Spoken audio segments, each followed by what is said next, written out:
Hello and welcome to another episode of the Curious Mind podcast. My name is Gabriel Ellis, and in the previous episodes, I shed some light on what I call the everyday trance, which means briefly that in everyday life, we are always embedded in some sort of trance that limits and narrows our state of mind.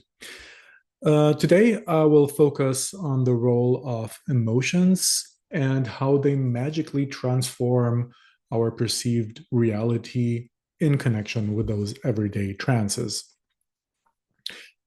But let me start a little bit with a digression. I happened to start watching the HBO series Breath of Fire about the pseudo Kundalini movement by the pseudo gurus Katie Griggs and Yogi Bhajan.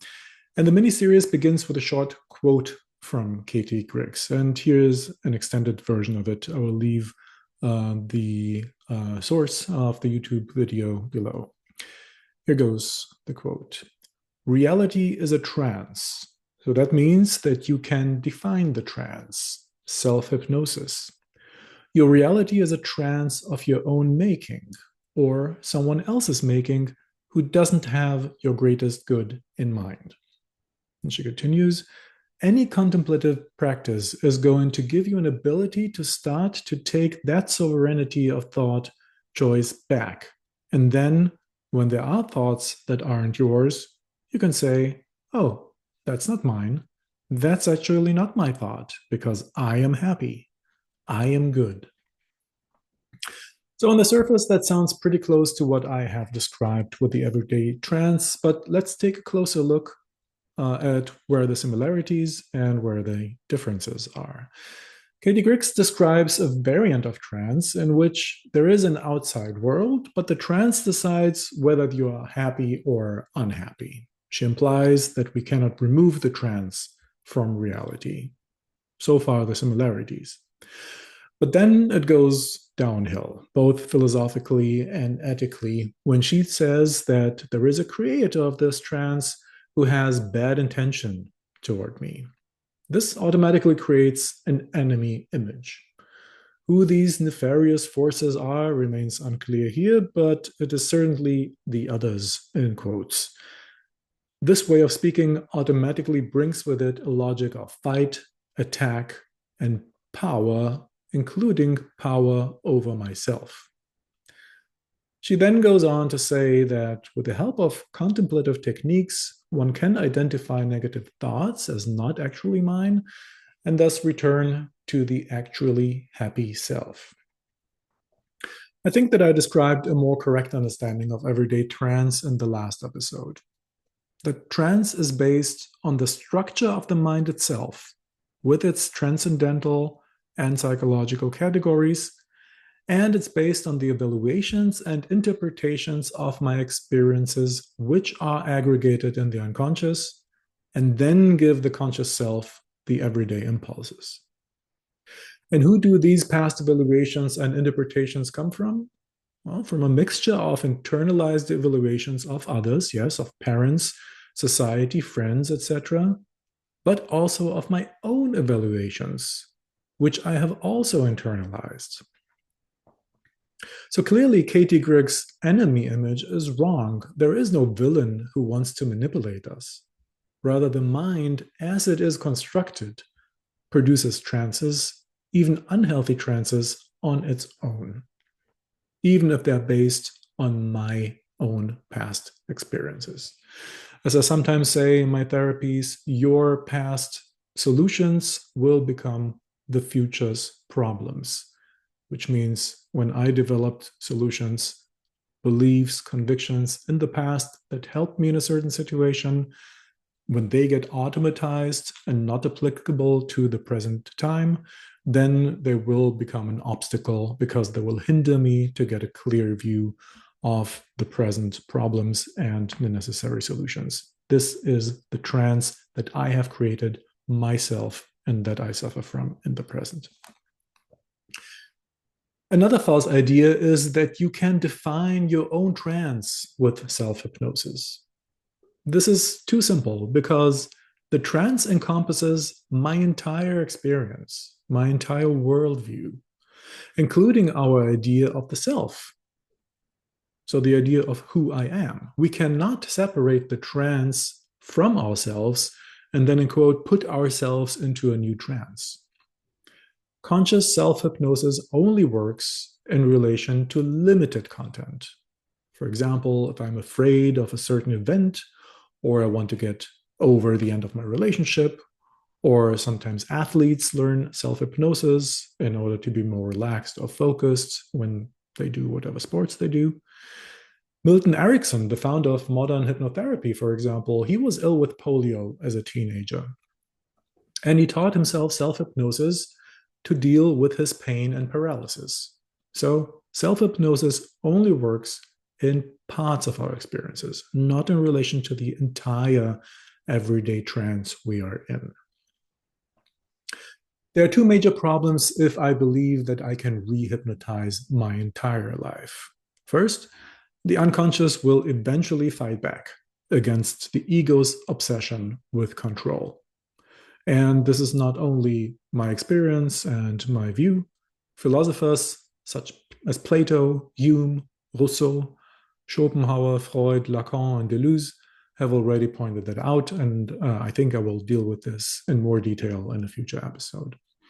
Secondly, practitioners who fall for such impossible claims and promises will inevitably ask, okay, tell me, how do I do that, this great self-hypnosis?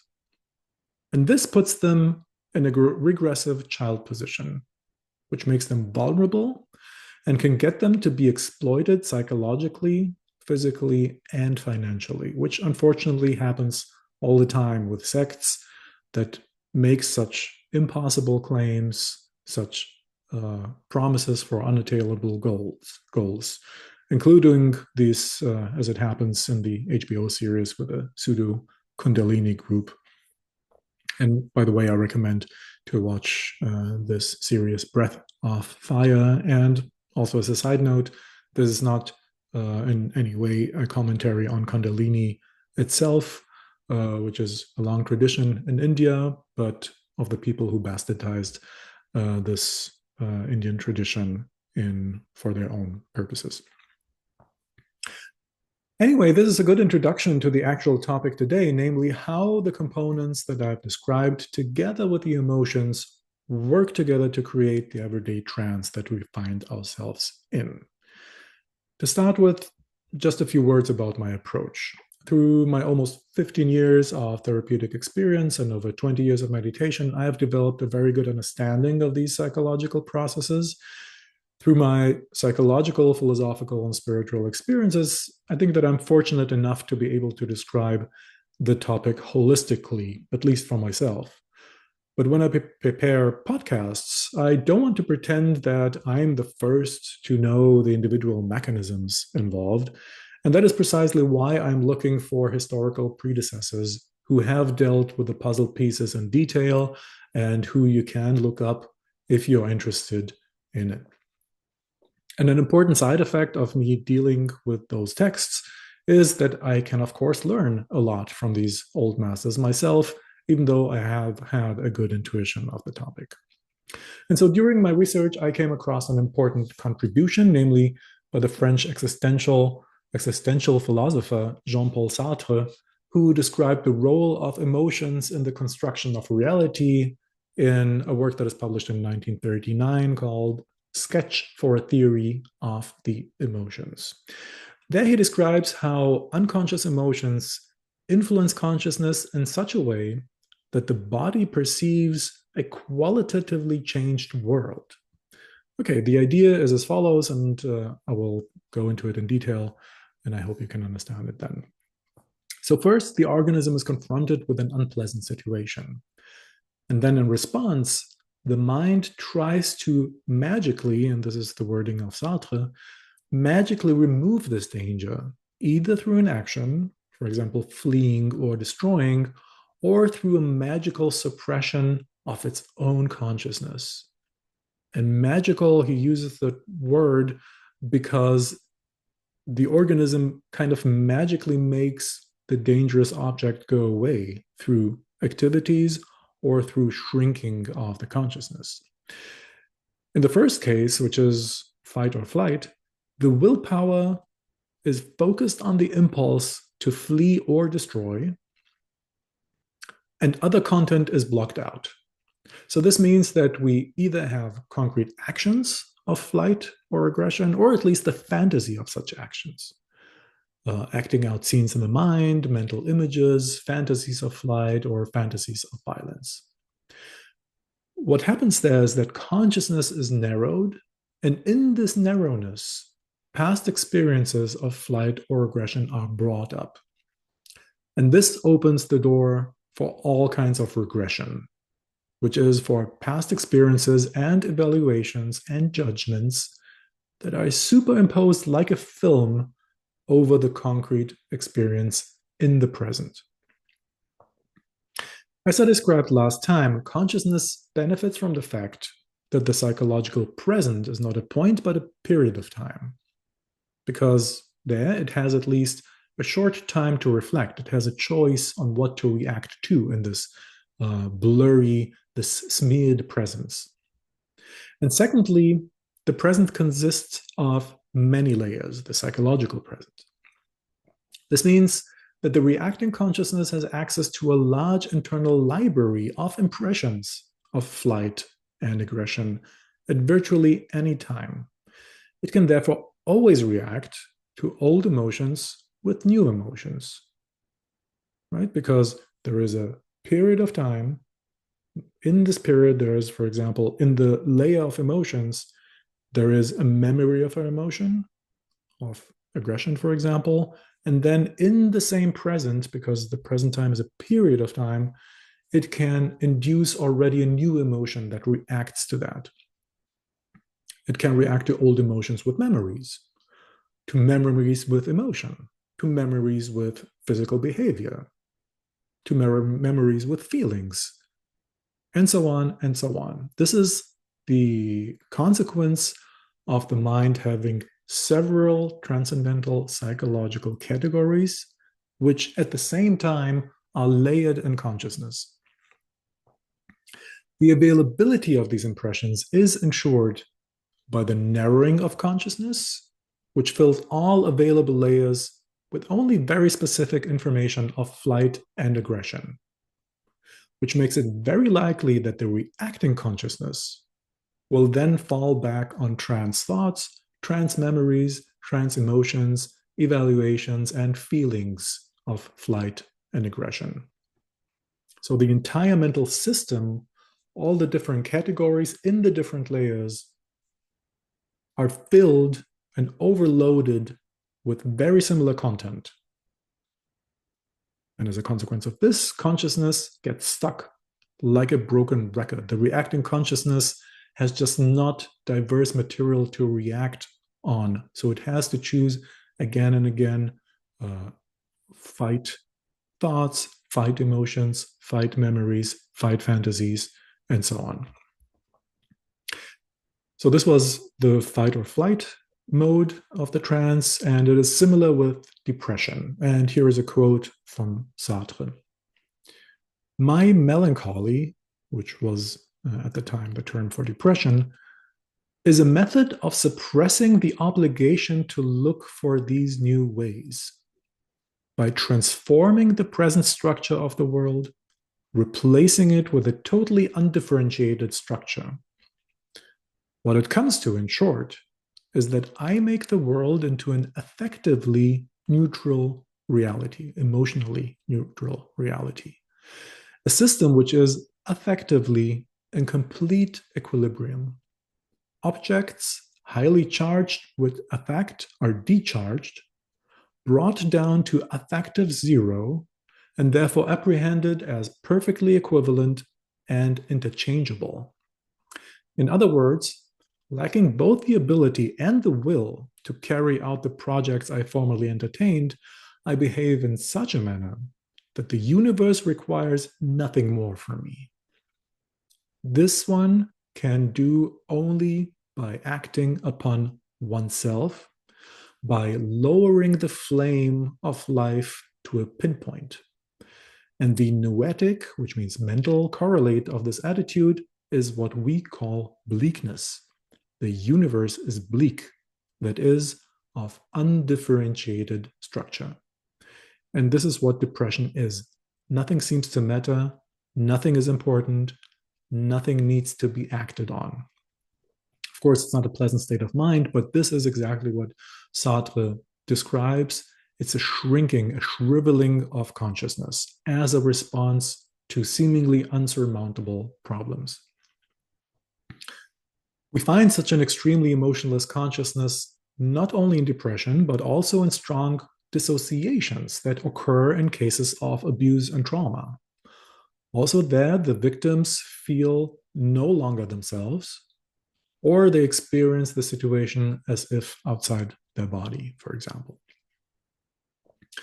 What is crucial for Sartre as an existential philosopher is the organism's programmed tendency to react to danger with a narrowing of consciousness, which means with a perception of the world that leads to a reduced ability to take responsibility for oneself, and thus a reduced ability to express one's free will. Responsibility and free will were essential aspects of Sartre, who wanted to emphasize with his philosophy that we, as a basic kind of state of our existence, we have the responsibility for our life, for our actions. And he wanted to lay kind of open these existential facts so that we, as a reaction to that, or as a consequence of that, that we don't fall prey to the trances that seem to suggest otherwise, that we cannot take responsibility, that we don't have a free will. So this connection between unconscious emotions and a lack of responsibility for our actions, it also casts a problematic light on the intuition and our so-called gut feeling. Because if we take a close look at what actually happens when our intuition speaks up, we see that it must be based on needs that are inextricably interwoven with fundamental beliefs. So they're not automatically interwoven with truth, and they're not automatically good for us. So the intuition alone does not tell us whether we have a reaction that is healthy or wise or unhealthy for us. What we're actually doing is, in a complex situation, we are shifting responsibility for our actions to our inner authority, which is the gut feeling and intuition, with the hope that this inner authority already knows what is good for us. Unfortunately, intuition, just like trance and feelings, comes in a package that suggests authenticity, so we tend to believe it. But the fact that we delegate our responsibility to an authority, whether outside or internal, is already an expression of a reduced consciousness, a shrunken consciousness. And it is very difficult in everyday life to assess whether the inner voice is truly wise, as it pretends to be, or if the voice represents a past that is no longer valid, or if it represents internalized voices from society, or from our parents, or the people that we think are cool, and so on. In my therapeutic practice, this means that I definitely encourage clients to invite, feel, and perceive intuitions, but not simply accept them as the voice of wisdom, but to rather integrate them into a broader perspective to really assess them and only then to decide how to act. Okay, so for his first summary, beliefs, unconscious emotions, and conscious feelings appear as three interrelated aspects. Beliefs are the condensate, the summary of previous experiences that represent the worldview of my past, regardless of where they come from, those beliefs. Unconscious emotions are the representations of these beliefs in this very moment, in the present. And they cover my current perception with the trance. So the unconscious emotions are the trance blanket over the perceived phenomena in the present. And feelings are the representation of the unconscious emotions in consciousness. So these are the conscious feelings. and they can further strengthen the current trance, but they don't have to be there.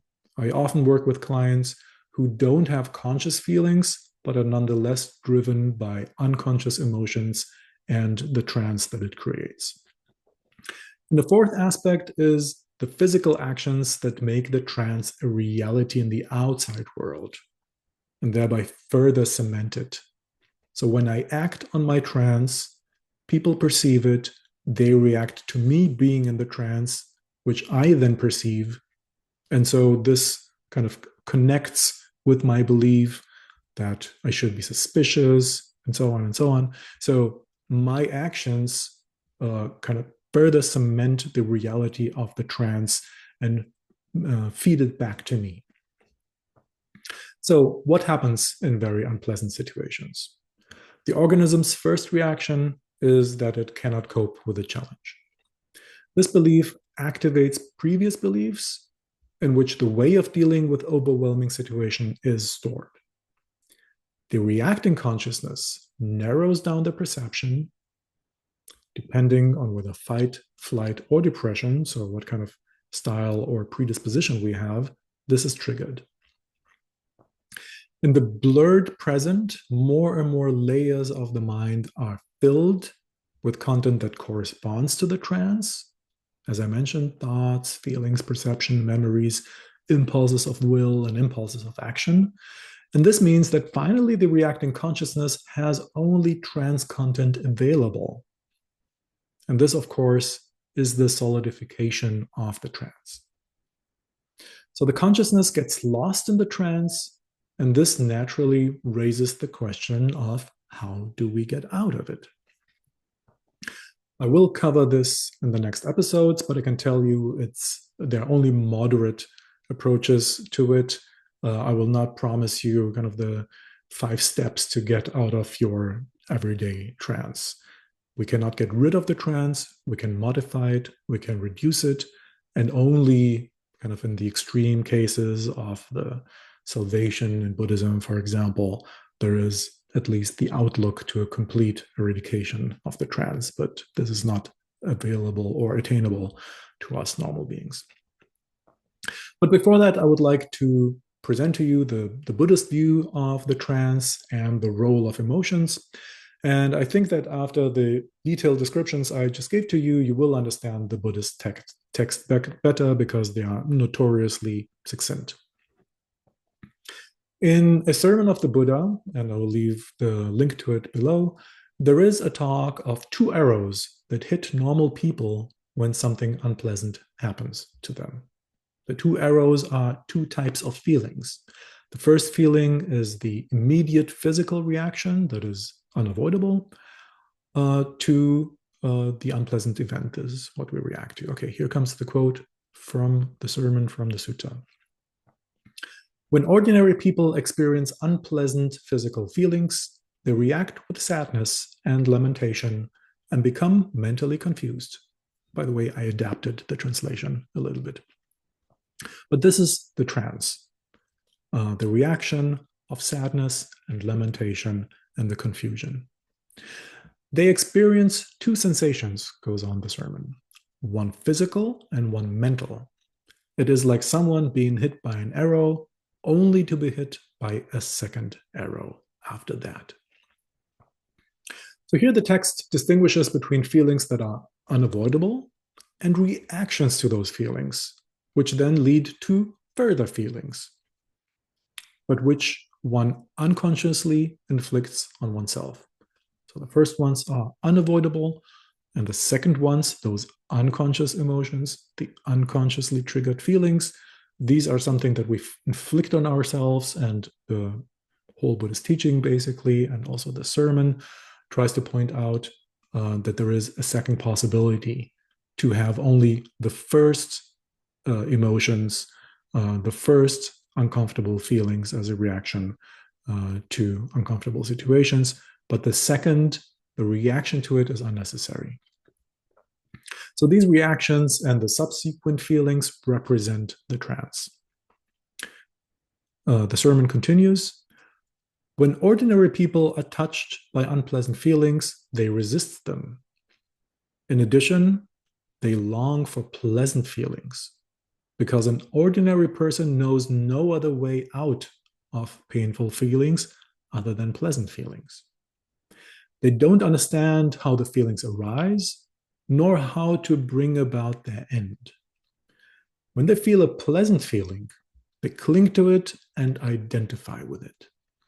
If they feel a painful feeling, they cling to it and identify with it. If they feel a neutral feeling, they cling to it and identify with it. So these terms, clinging, attachment, and identification, they, as a consequence, create what I mentioned before, the filling of the layers of consciousness and of the mind with trance content. And to the reacting consciousness only then has trance content available to react to. And this is what the sutra, the sermon, calls the ordinary people.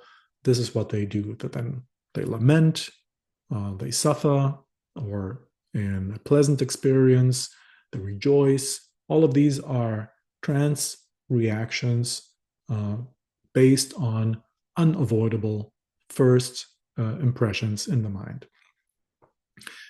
So these concepts of attachment and identification, they already provide clues to how Buddhism solved this problem, but more on that in the next episode. Important is here that Buddhism was aware of the role of emotions and unconscious emotions and feelings in maintaining mental problems, which I call here the everyday trance, and they integrated this understanding, of course, into the Buddhist solution.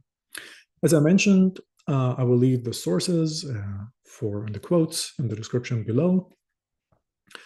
At a final remark, as a therapist, I passionately enjoy to be a therapist, especially with clients who are interested in tackling their problems with deep understanding.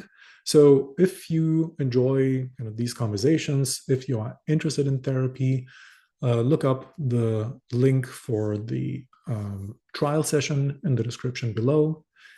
Look out for the next videos. I hope you're interested and continue to be interested in the contents that I provide. Thank you. All the best. Until next time.